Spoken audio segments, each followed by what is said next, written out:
Assalamualaikum warahmatullahi wabarakatuh. Perkenalkan, nama saya Hilda Afida Yulia Putri dari kelas 5B Pendidikan Biologi UIN Sunan Gunung Jati, Bandung. Pada video kali ini saya akan melakukan praktikum tentang pengaruh gas etilen terhadap pertumbuhan kecambah. Etilen merupakan hormon tumbuh yang diproduksi dari hasil metabolisme normal dalam tanaman. Etilen berperan dalam pematangan buah dan kerontokan daun. Etilen disebut juga dengan eten. Senyawa etilen pada tumbuhan ditemukan dalam fase gas sehingga disebut juga dengan gas etilen. Gas etilen tidak berwarna dan mudah menguap. Penggunaan etilen secara berlebihan dapat menghambat pertumbuhan pada tanaman. Pada tahun 1879, seorang ahli fisiologi terkenal dari Rusia, Dmitri Neljubov, menyatakan bahwa gas etilen dapat mempengaruhi pertumbuhan tanaman.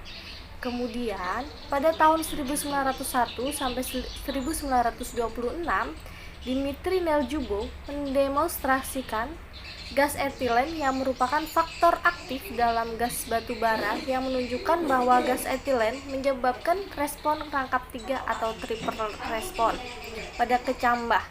Triple respon yang dimaksud antara lain menghambat pemanjangan batang, menebalkan batang, dan munculnya kebiasaan membuat lekukan atau hook yang menyebabkan batang tumbuh secara mendatar atau horizontal.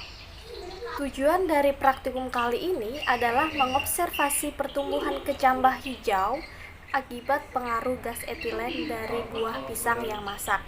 Yang kedua, menganalisis hasil observasi. Yang ketiga, menyimpulkan hasil observasi. Yang keempat, mengevaluasi hasil observasi. Dan yang terakhir, membuat laporan dalam bentuk template artikel jurnal Bioedu UIN. Hipotesis pada praktikum kali ini, karena gas etilen mempengaruhi pertumbuhan pada kecambah, sehingga kecambah yang diberi gas etilen yang berlebih mengalami keterlambatan dalam pertumbuhan. Adapun variabel dalam praktikum kali ini ada 3. Yang pertama yaitu variabel kontrol, yang kedua variabel bebas, dan yang ketiga variabel terikat. Variabel kontrol dalam penelitian ini adalah intensitas cahaya, media tanam, dan waktu tanam. Untuk variabel bebas adalah jumlah pisang, dan variabel terikat adalah panjang kecambah.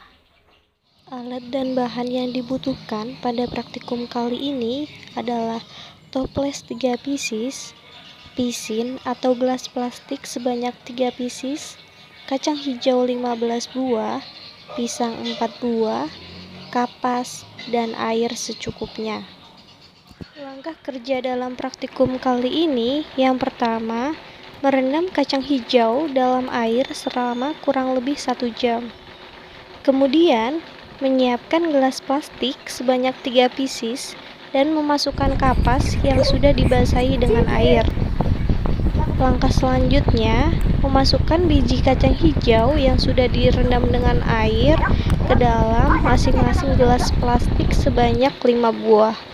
Langkah selanjutnya, memberi 3 perlakuan yang berbeda. Pada toples 1, tidak diberi pisang, pada toples 2, diberi 1 pisang, dan pada toples 3, diberi 3 buah pisang.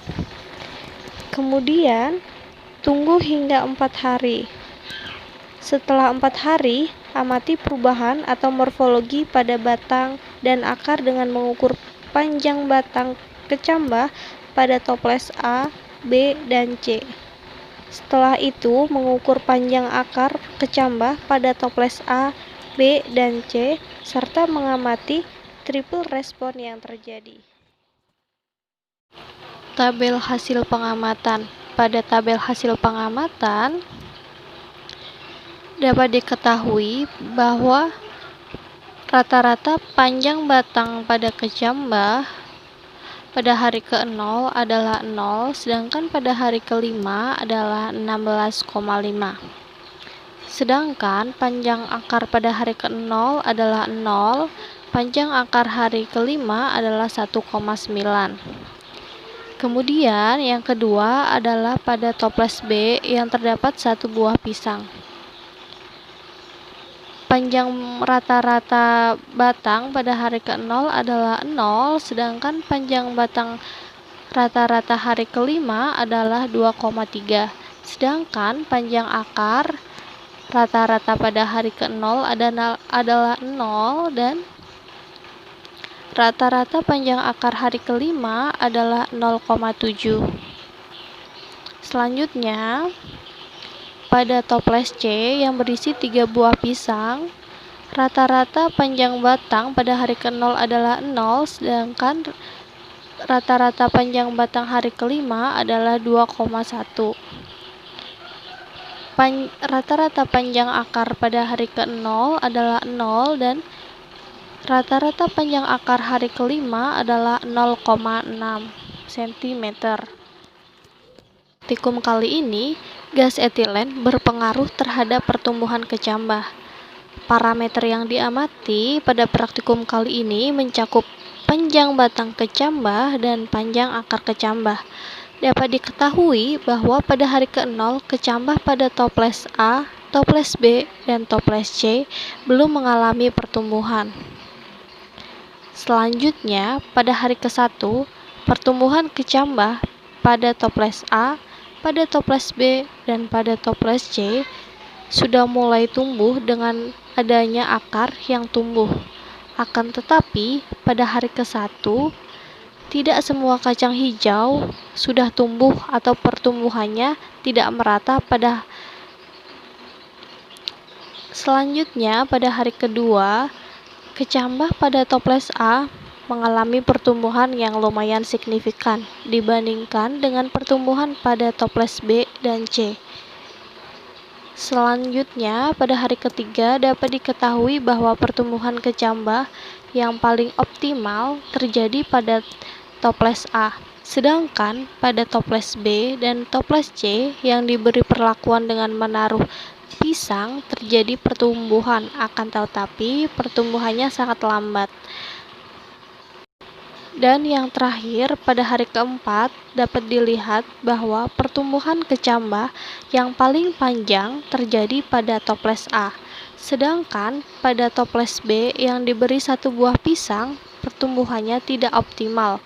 Begitupun dengan toples C yang diberi 3 buah pisang, pertumbuhannya juga tidak optimal. Hal ini karena gas etilen yang dihasilkan buah pisang memicu 3 respon atau triple respon, yaitu penghambatan pertumbuhan kecambah, penebalan batang, dan kebiasaan hook atau munculnya lekukan, yang menyebabkan arah tumbuh menjadi datar atau horizontal. Kesimpulan pada praktikum kali ini bahwa gas etilen berpengaruh terhadap pertumbuhan kecambah. Pada toples yang tidak diisi pisang, pertumbuhan kecambah sangat optimal, sedangkan pada toples yang diisi dengan pisang, pertumbuhan kecambah tidak optimal. Gas etilen yang dihasilkan oleh pisang memicu terjadinya triple respon atau 3 respon, yaitu menghambat pemanjangan batang, menebalkan batang, dan menyebabkan batang tumbuh secara horizontal atau mendatar. Sekian dari saya. Wassalamualaikum warahmatullahi wabarakatuh.